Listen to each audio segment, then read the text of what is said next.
soit le Seigneur. Qu'il soit loué. Au nom du Père, du Fils et du Saint-Esprit. Bénissez-moi mon Père, car j'ai péché. Que le Seigneur soit dans votre cœur pour que vous puissiez vous repentir et confesser humblement vos péchés. Mon Père, la catéchèse nous a enseigné que l'adultère est un péché grave. Et aux yeux du Père céleste, il n'est aucunement bien de convoiter le bien du prochain. Et par-dessus tout ceci, tu dois obéissance à ton père et ta mère.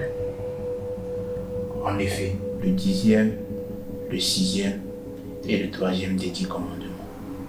Mon Père, quelle est la vraie compréhension que doit avoir un chrétien de l'adultère? C'est de ne pas coucher avec la femme ou le mari d'autrui. Mais quel est le lien? Mon péché est lourd. Il est si grave que tu ne peux le confesser?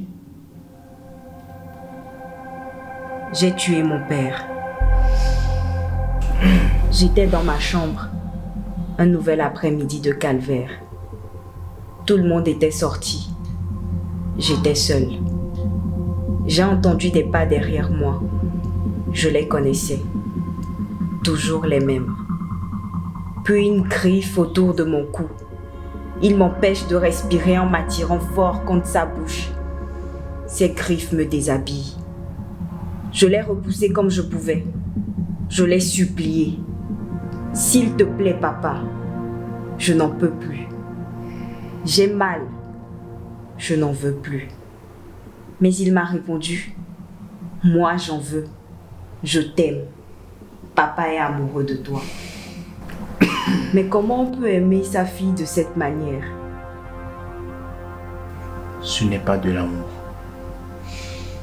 Il a recommencé à arracher mes vêtements. Déshabille-toi. J'ai refusé.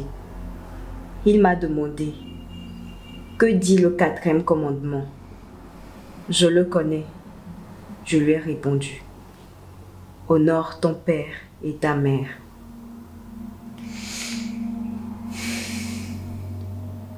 Il m'a poussé sur le lit. Il s'est jeté sur moi. Mais, mon père, ce n'était pas la première fois que ça arrivait. La fois précédente, déjà, je n'en pouvais plus. Après que ça soit arrivé, la nuit, je suis sortie de ma chambre. Je me suis rendue dans la cuisine silencieusement. J'ai pris un grand couteau et je l'ai caché sous mon oreiller. Quand il s'est jeté sur moi cette fois, j'ai saisi le couteau derrière l'oreiller et il est entré dans son ventre. Et après l'avoir ôté la vie, te sens-tu mieux? Ce n'est pas la première fois que je me confesse. Tu étais au courant, tu n'as rien fait. Je le sais. Mais comme tu le sais, le secret de la confession ne peut être révélé sous aucun prétexte. Tu entends ça? Padre. Mais est-ce que la confession doit rester secrète, même quand elle porte atteinte à la dignité et à la vie d'une personne? Ma fille. Moi, je ne pense pas. Je pense que vous méritez vous aussi d'être punis pour cela, et pour bien plus. Je le sais, mon père.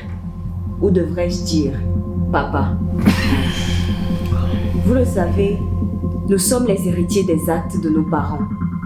Même s'ils fuient leurs responsabilités pour se cacher derrière une soutane, pour avoir été le complice de mon violeur, mon complice de meurtre, le violeur de ma mère mineure il y a 18 ans.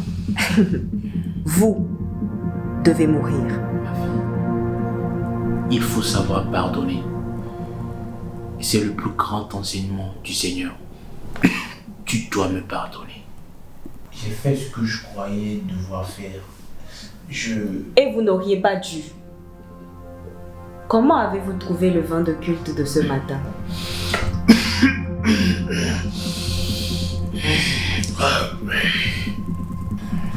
C'est bien de vous être confessé. Vous me ferez un Je vous salue Marie et un Notre Père. Si vous en avez le temps.